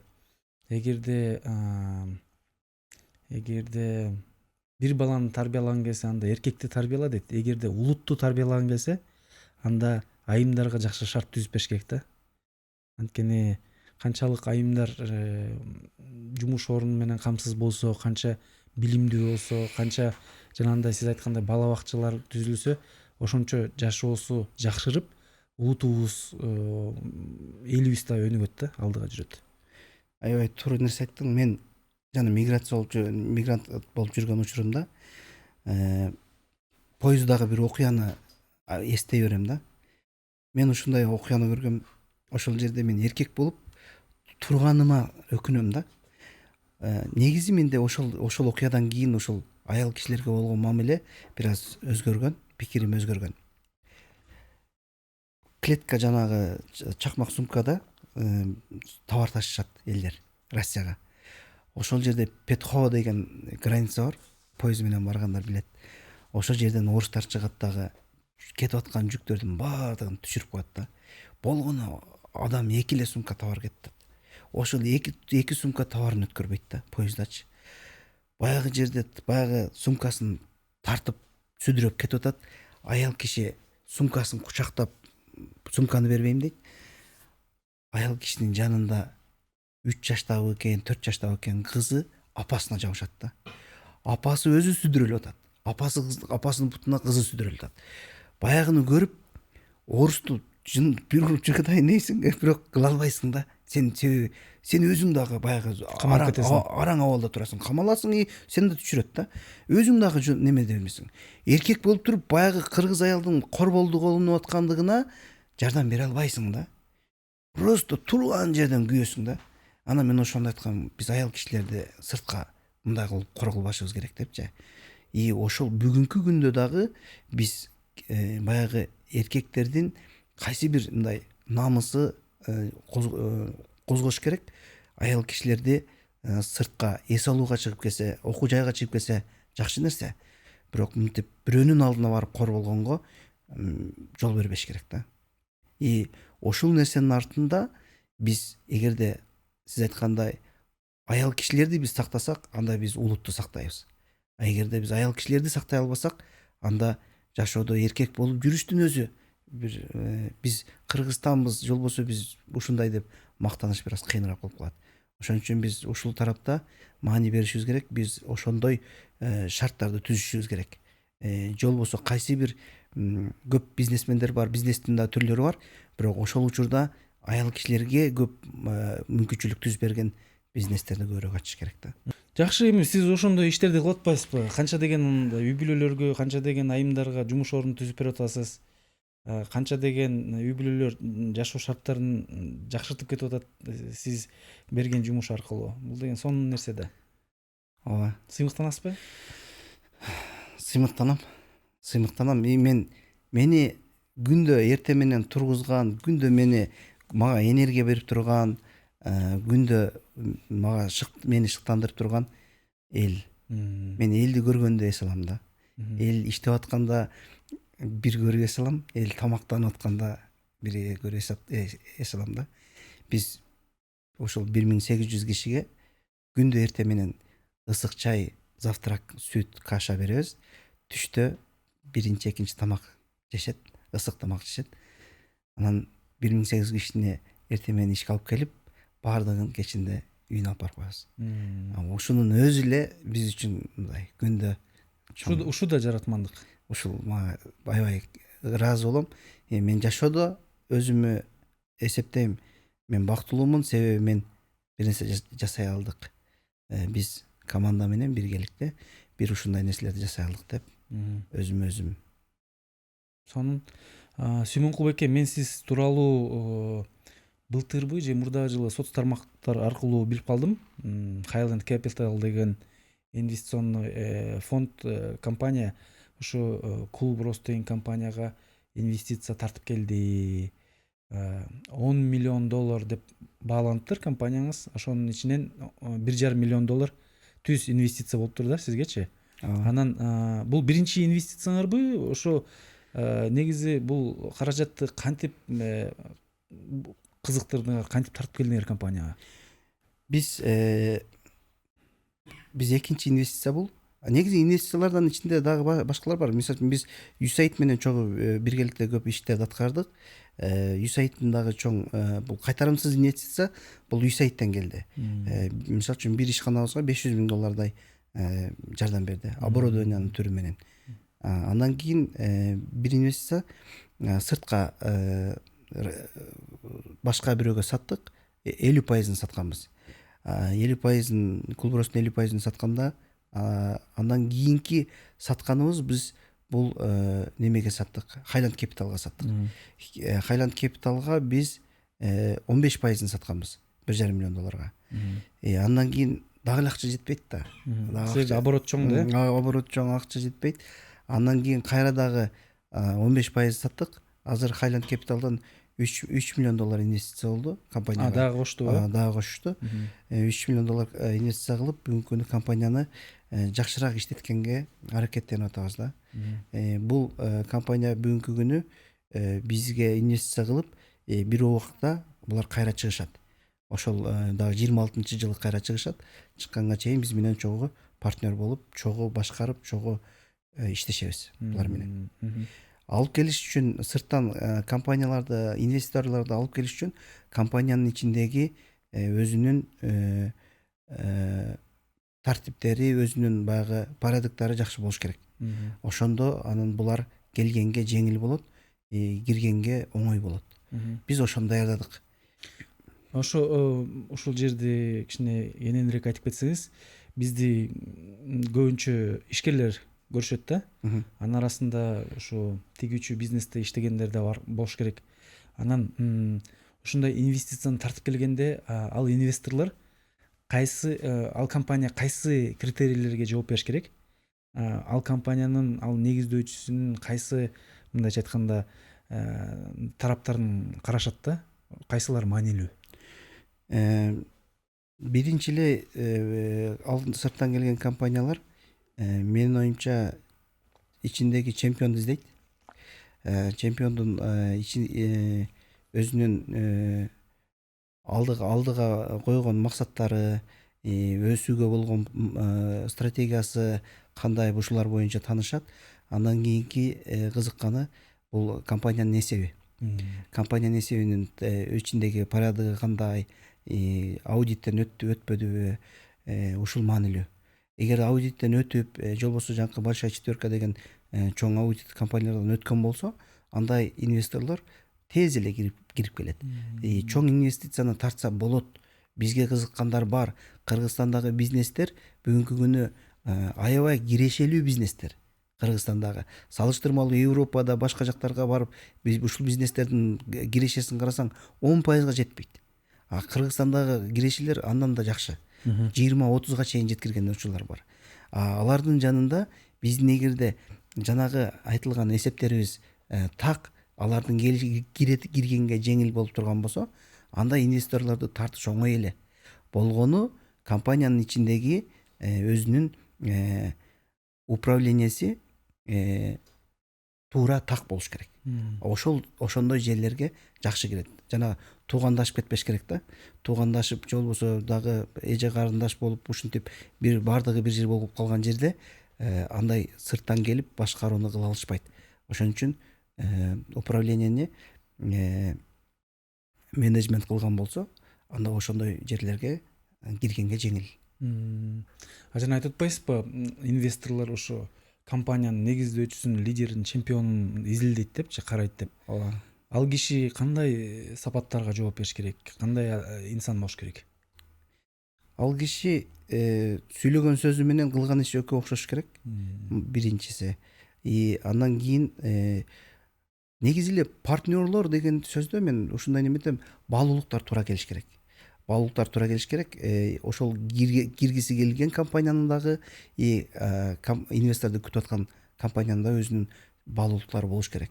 Ошол баалуулуктар туура келгенде булар бири-бирин табат деп ойлойм да. Кайсы баалуулуктарга көңүл бурушты алар?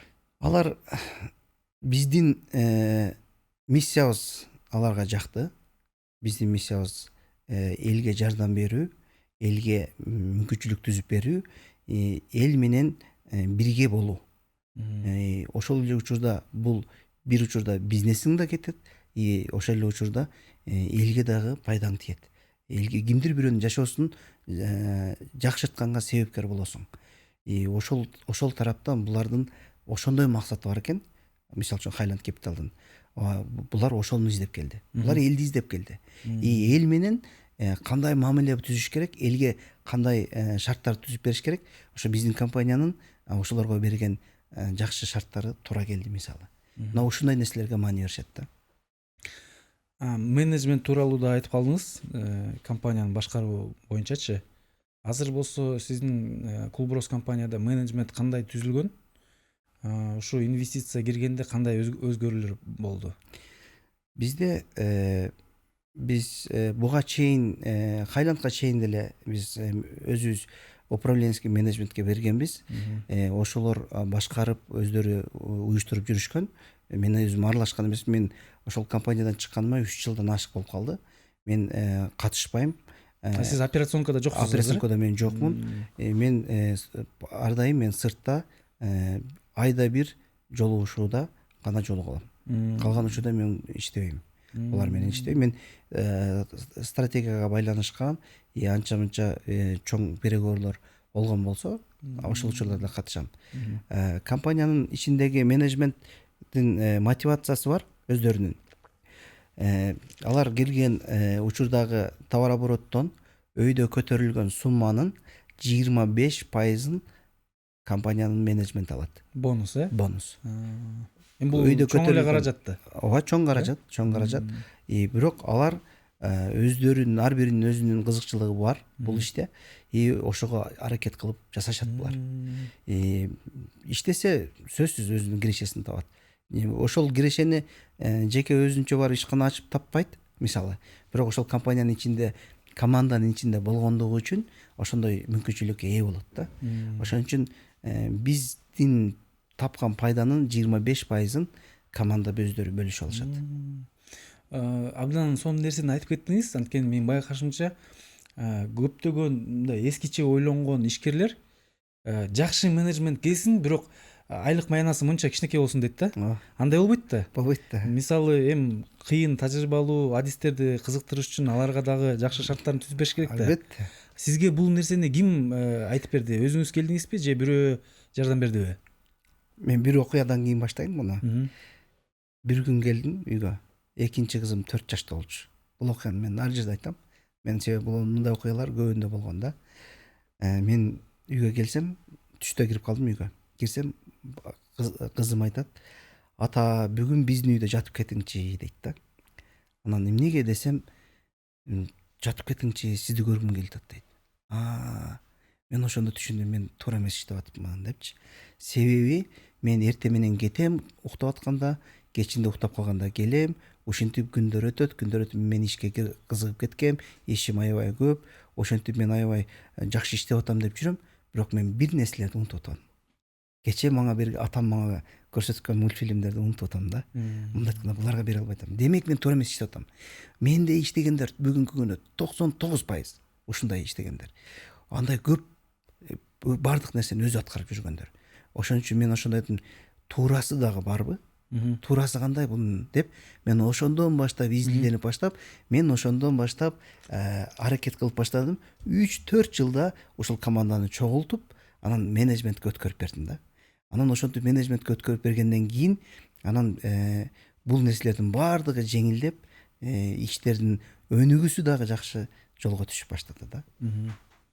Азыр болсо профессионалдуу менеджмент иштейт турбайбы? Азыркы күнү ушундай. Азыркы күнү баардыгы өз алдынча жумуштарын жакшы билишет, и ошого жараша өздөрүнүн. Жумушка барбайсыз? Мен жумушка барбайм. Эмне кыласыз? Мен эмне кылам? Мен андан кийин да башка жумуштар менен көп алек болуп калдым. Башка дагы иштерде партнерлук иштерим бар. Анан көбүнчө эле переговор, ар кайсы сүйлөшүүлөр менен эле жүрөм. Сонун. Дагы бир сурай турчу нерсе да. Сүймөнкул байке, ошо сиздей жаратмандар, ишкерлер Кыргызстанда көбөйүш үчүн эмне болуш керек? Кандай шарттар түзүлүш керек? Эч кандай шарттын деле кереги жок буга. Просто дух керек да. Туруш керек тоордуган. Бирок мамлекет кандай жеңилдиктерди, кандай эрежелерди киргизе алат ошо ишкерлер? Эми экономиканын авангарды, экономиканын кыймылдаткычы бул ишкерлер да турабы? Ооба. Эгерде ушу мамлекетибиз, улутубуз, өлкөбүз өнүксүн десек, анда ишкерлер көп болуш керек да. Ооба. Ишкерлер мындай модага айланыш керек да. Ооба. Ошо ишкерлер мындай мамлекетибиздин эң бийик даражасында болуш үчүн, жакшы шарттар түзүлүш үчүн эмне кылыш керек мамлекет тарабынан? Мамлекет бүгүнкү күнү аябай жакшы мүмкүнчүлүктү түзүп берди. Мамлекеттен күтүштүн кереги жок. Мамлекет бизге коопсуздукту анан границаны ачып берип турган болсо эле болду. Калган нерсени биз өзүбүз кылышыбыз керек. Мамлекет сага бир нерсени жасап берет деп күтпөш керек да. Бүгүнкү күнү ар бир адам өзү ойгонуш керек, өзү туруш керек, өзү башташ керек. Өзү баштап ушул нерсени мен аракет кылып көрүш керек. Ката кылса дагы кылыш керек. Кыйналса дагы кылыш керек. Эч артка жол жок. Болду, уже ушул тармакты тандадым, мен ушунун аягына чыгам деген чечимди кабыл алып туруп жасаш керек буну. Мынтип мамлекеттен күтүп, же болбосо дагы бир башка бирөөлөрдөн күтүп отурганда болбойт. Бул бүгүнкү күнү Кыргызстанда биз чындыгында ошондой ишкерликтин ою менен ой жүгүрткөн кишилерди көбүрөөк жаратышыбыз керек. Мына сенин азыркы биздин экөөбүздүн чыгарып аткан бул тартылып аткан окуябыздагы ошо ишкерлерге жакшы мотивация бериш үчүн мен мактаныш үчүн келген жокмун да. Мен ошо ишкерлерге туура жолдорду көрсөтүш керек, башташ керек. Мен деле кече айылдан келген баламын. Айылдан келип мен мынтип бүгүнкү күнү ушундай иштерди жасап атам. Силер да жасай аласыңар буну. Силер да ойгонгула, тургула деген ойду жеткириш үчүн сен экөөбүз отурабыз. Сенин деле оюң ошол менин оюмча. Тургула, шалпай багыла. Жакшы. Сүймөнкул байке, сиз өзүңүздү бактылуу адаммын деп эсептейсизби? Мен бактылуу адаммын. Сизди эмне бактылуу кылат? Мени ар бир күн бактылуу кылат. Ошол эле учурда мен эл бар да. Ошол мен жашоом текке кетип аткан жок да. Мен эл менен жүрөм.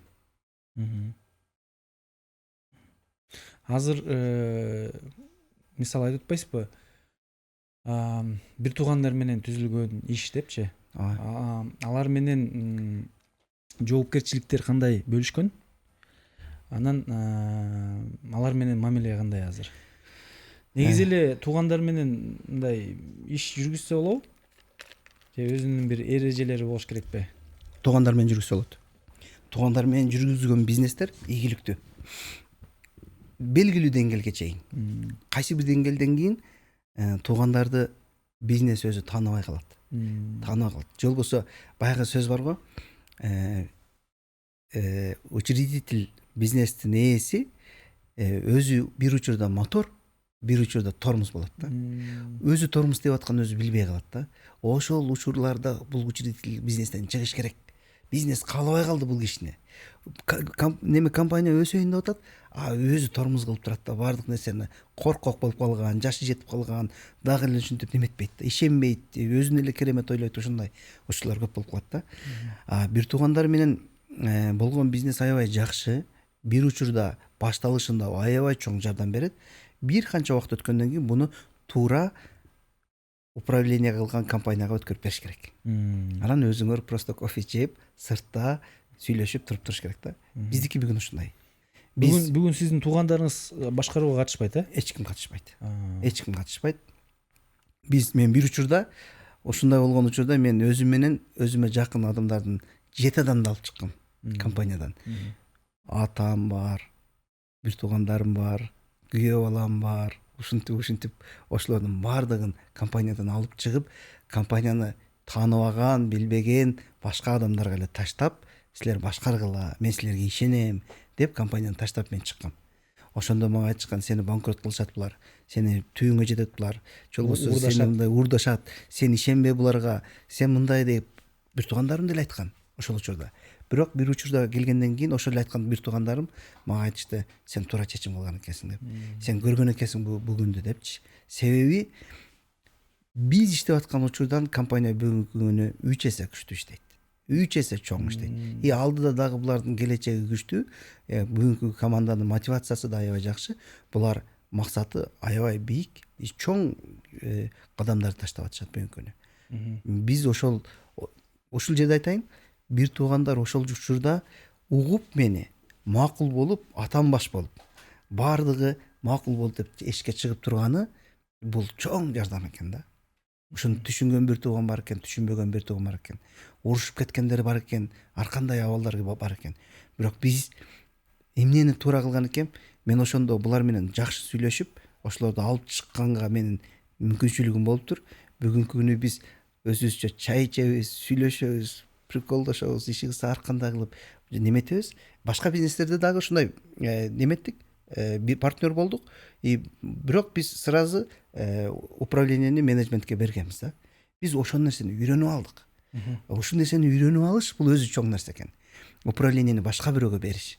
Биз бүгүнкү күнү деле мен эмес, башка бир тууганым да бизнес баштап турган болсо, сөзсүз управлениени башка бирөөгө берет, өз ичине кирбей эле ошол жерден сырттан башкарганды билет.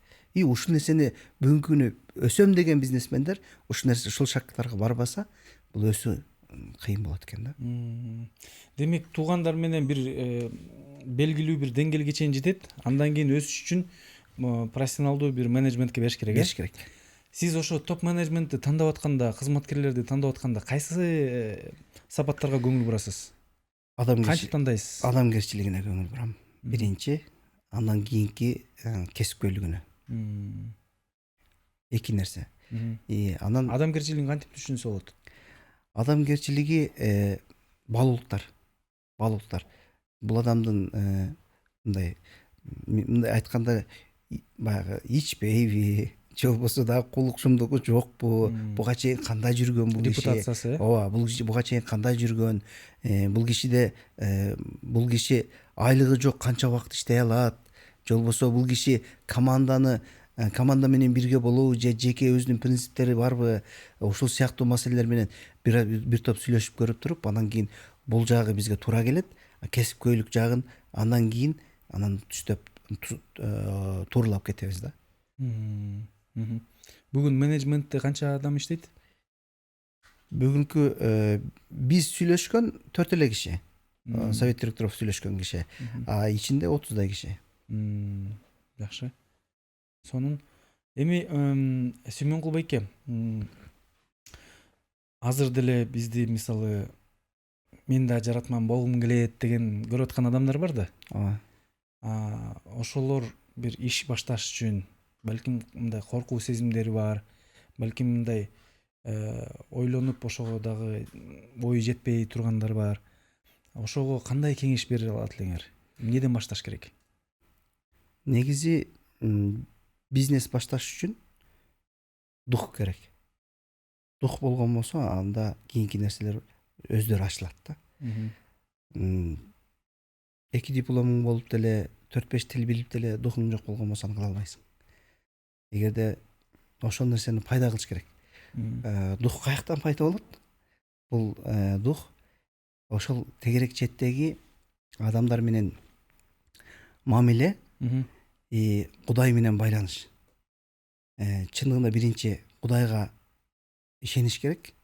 Ошондон кийин адам өзүнүн тобокелчилиги менен иш башташ керек. Бирок мен иш баштагандарга көпчүлүгүнө ушул кеңешим айтам. Ар бир адам эле ишкер болуп кете албайт. Ар бир адам эле ийгиликтүү болуп кете албашы мүмкүн. Бирок кантип толуктайбыз? Бүгүнкү күндөгү биздин ошибка бир кишиден идеалдуу адамды көргүбүз келет да. Бул мүмкүн эмес. Идеалдуу менеджер китепте эле болушу мүмкүн. Идеалдуу менеджер жашоодо жашабайт. Ошол менеджерди толукташ үчүн бир адамды баягы кыргызда сөз барго, 4 тарабы төп келишкен деген. 4 тарабы төп келишкен деген сөздүн 4 тарабын төп келдириш керек да. 4 тарабы кимдер? Бир окуя айтып берейин. Бир сабактан алган окуяны айтып берейин. Арыстан характердеги элдер бар. Алар лидерлер болот да. Алар бирөөнү капа кылып коюштан, башка немеден коркпойт. Ошол учурда маймыл деген характерлер бар. Булар баягы оюнзук, той аштарга аябай активдүү болгон, юмор менен жүргөн кишилер.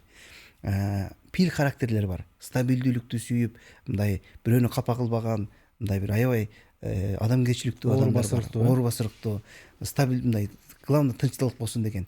Кумурска характердеги адамдар бар. Бул характердеги адамдар дагы, булар дагы баягы бир ишти баштаса аягына чейин чыгарган, аябай идеалдуу элестеткен адамдар да. Ушул 4 киши биригиш керек. Ушул 4 кишини бириктириш керек дагы, ошондо идеалдуу менеджер пайда болот. Бул жумуштун ичинде видитель, делатель, думатель, мечтатель болуп бөлүнөт да. Ушул 4 киши бирикмейин идеалдуу бир киши пайда болбойт. Ошон үчүн көпчүлүк учурда өзүң баштай албай аткан болсоңор, анда ушул 4 кишини бириктиргиле. Ушул характерлерди бириктиргиле, ошондо иш жеңилдеп кетет. Ошондо ушул кишилер бириккенде иштер алдыга кетип баштайт. Силер 4 жылда кыла албай атканды 1 жылда кылып коесуңар. Ошон үчүн негизи партнердук бул аябай жакшы нерсе. Көпчүлүк адамдарда менде идея бар, мен бирок акча таппайм деген ойлор, сөздөрдү айтышат. Ар кандай шылтоолор менен жүргөн адамдар көп да. Же болбосо экөө тең эле бар, бирок дух жетпейт атты. Ана дух болсо тигирди кош арага. Ошол чечет вопросту. Сатууну билбейм десе, анда маймылды кош. Маймыл чечет маселени. Анда эсепти билбейм десе, анда комурсканы кош. Комурска эсепти жакшы чыгарат. Ушундай характерлерди кошуш керек. Ушундай ошол нерселерди анан кийин бул ишкерликтин эмесин акырындан түздөп койсо болот. Сүймөнкул байке, дагы мен билишимче сиз ушу фабрикаңызда бир өзгөчөлүк ноу-хау киргизиптирсиз да. Жанагы хронометраж ар бир тигүүчүнүн мындайча айтканда эффективдүүлүгүн санап чыгыптырсыз да. Ошол тууралуу айтып берсеңиз. Бул аябай маанилүү нерсе. Бүгүнкү күнү кыргызда сөз бар го, биринчи пул тапканча эсеп тап деген сөз бар го. Ошол маанилүү да. Биринчи биз эсепти табышыбыз керек. Мен таң калдым. Биз жөн эле башында содалашчубуз да. Анан айтам, удачный содалашып койгон болсо тиги утуп кетти. Неудачный болуп калса мен утулуп калдым. Ушундай эле болуп кала берет да. Анан бирок биз мунун ушинтип изденип жүргөндө бизде ошол производство боюнча европалык адистер бизде ушул боюнча окутуп калды. Анан ошол жерден биз ушуну кабыл алдык да. Европалык адистер бизди 2010-жылы окуткан. ошондо биз ушул хронометражды таап алдык. Хронометраж ушул көрсө бул башта деле бар экен. Бирок просто бизде колдонулбаптыр да, ошону колдонуп турган эмеспи. Ошондон улам бүгүнкү күнү Кыргызстандагы көпчүлүк ишканалар өзүнүн жумушчусуна кандай баа беришти билбей, ар бир модель учурунда баалашып отурган ушуларын көрөсүң да. Буга чоң убакыт кетет, чоң баш оорутма кетет. Ошон үчүн бул ар бир секунд жумушчунун бир күндө 10 саат убакыты болгон болсо, 10 сааттын ичинде канча секунда бар экендиги аныкталуу. 36.000 секунда бар. 360.000 секунда бар. Ошондой го, 1 минутта да 60 секунда да бар, 60 минутта да 3360. Ушинтип 1 саат 10 сааттын ичинде канча секунда бар экендиги эсеби чыгат. 36.000 секунда бар. 36.000 секунданын ар бири канча тыйынга бааланыш керек 1 секунда дегенде, биз бир күндө бир жумушчу мисалы үчүн 1000 сомго иштесе болот деген болсок, ошол секунданы акчага бөлүш керек. Ошондо бир жумушчунун 1 секундасы канча баага экендиги эсеби чыгат да. Бир кийимге канча төлөнөт дегенде, кийимди 4-5 машинка менен жасала турган жерлер бар. Ошол ар бир жасала турган жерлер канча секундада бүтөт экендиги белгилүү. Баштан баштап аягында кандай кылып бүтүрсөк болот экен. Ошол бүткөндөн кийин канча секунда кандай чыкты, ошону көбөйтүп койсо канча сом берет экендиги анык болот.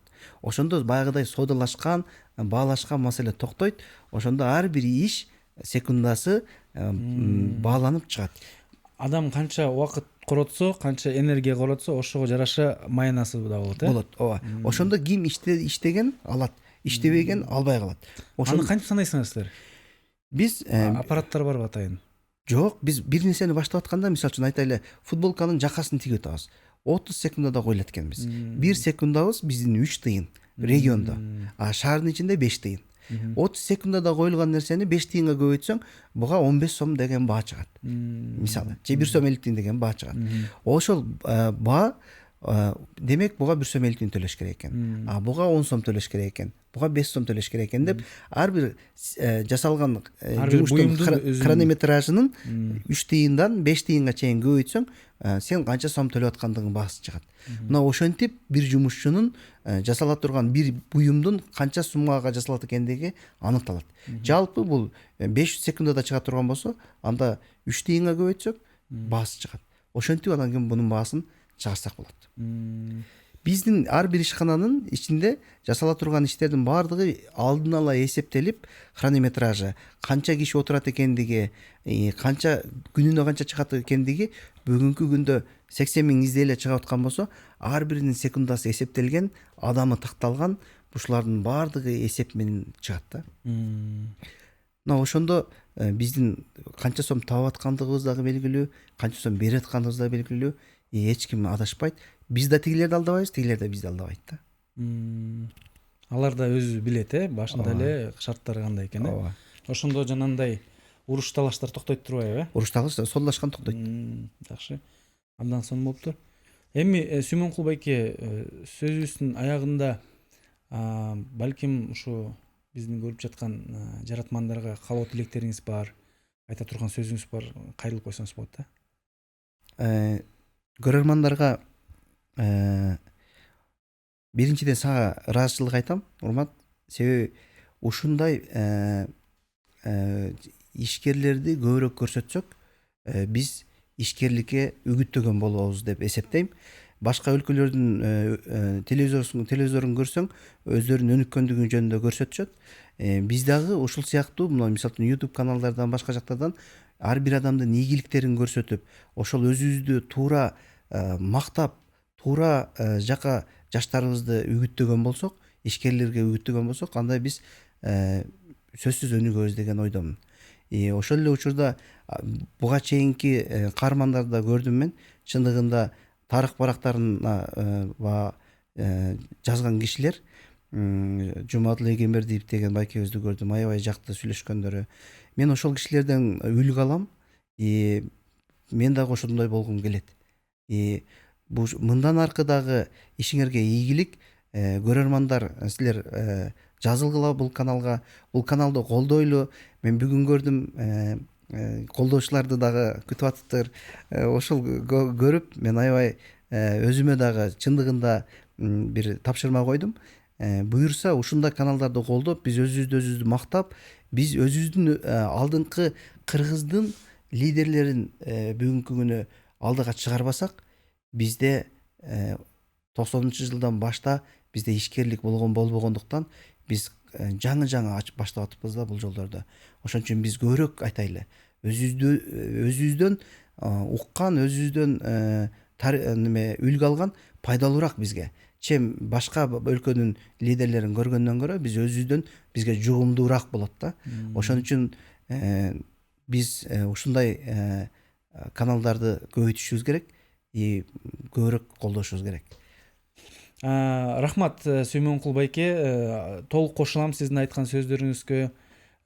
Жакшы сөз бар эмеспи? Өсөр элдин балдары бири-бирин баатыр дейт депчи.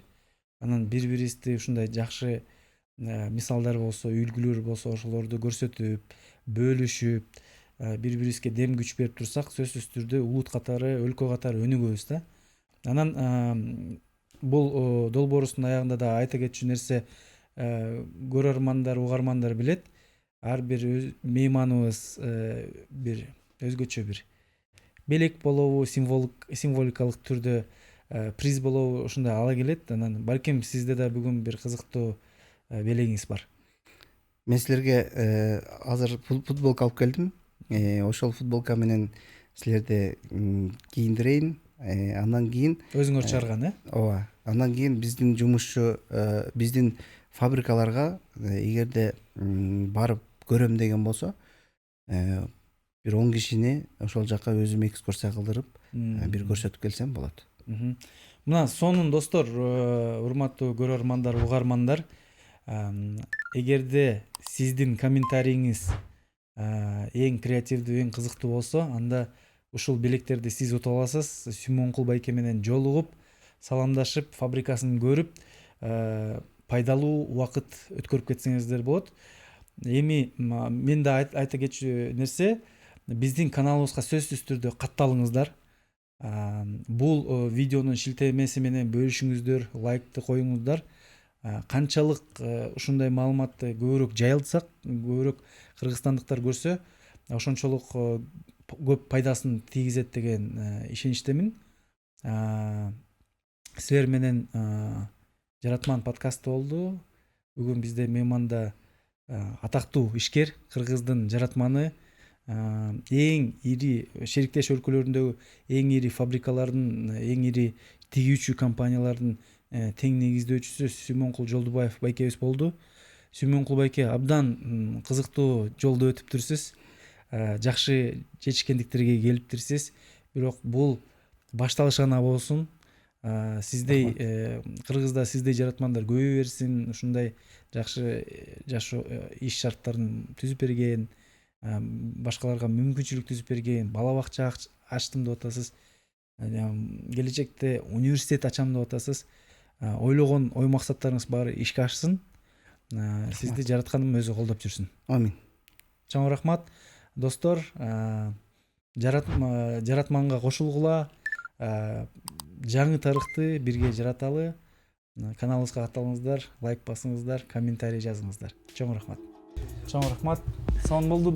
Мага абдан жакты.